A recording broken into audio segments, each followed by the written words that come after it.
All right, time to talk about some of the big stories of the day. It's Media Watch with Emma James. Good to see you, Emma. Hi there. And we're going to start with a brave move, some are calling it anyway, by Nike, or Nike, if you're American, the sports brand. They've put the face of Colin Kaepernick on their new advertising campaign. Not everyone is happy about that. Shares in the company going down a bit today. Tell us a bit about the online reaction. Yes, there has been quite a backlash, but a lot of people very supportive of it too. Colin Kaepernick, probably the most famous American football player outside of the United States because of his stance protesting against racial inequality and police brutality in the main. The former quarterback for the San Francisco 49ers is the star of the new Nike advert campaign. This is it. Believe in something, even if it means sacrificing everything. Because, of course, he took a knee during the national anthem on a number of occasions on the pitch, and he's subsequently been without a team since March 2017. He's pretty much been prevented from playing. Yeah. Very much so. He doesn't even have a team. He can't even be on the bench. No, That's how bad it's absolutely. got. So yes, 30 years of Just Do It. Nike decided to have him as the face of this particular campaign. He's getting lots of support if you look online, including John O'Brennan, the former CIA director, who took to Twitter to say this: he drew our collective attention to the problem of continued racial injustice in America. He did so not to disrespect our flag, but to give meaning to the words of the preamble of our Constitution in order to form a more perfect union. And this is the basis of the whole row. If you don't like him, it's because you think he disrespects the American flag by kneeling. If you do like him, then you appreciate his stance on racial injustice in the USA.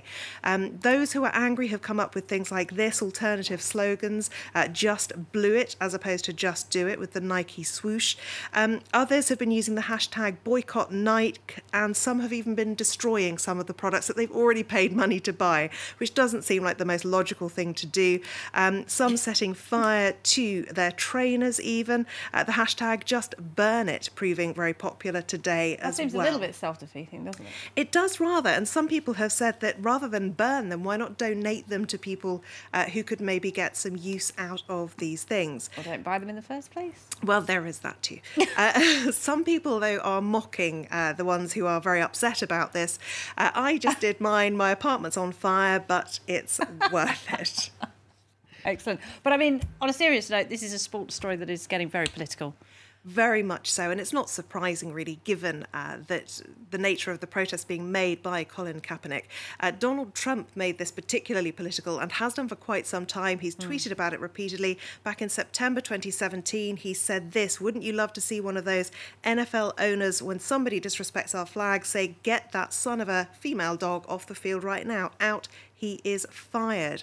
One of the saddest things, though, is the way in which the image of one particular former soldier, a fallen soldier killed in action, Pat Tillman, is being used in this case. He's a former NFL player, so unsurprising that people have chosen to use his image. Believe in something, even if it means sacrificing everything. This is a mocked-up version of the Nike advert. But the big problem with this is that we don't actually believe Pat Tillman would have agreed with this stance. His widow has spoken out, saying, stop trying to politicise his image. Her husband's service, she says, should never be politicised in a way that divides us. Right, OK. Let's talk about something a bit more lighthearted.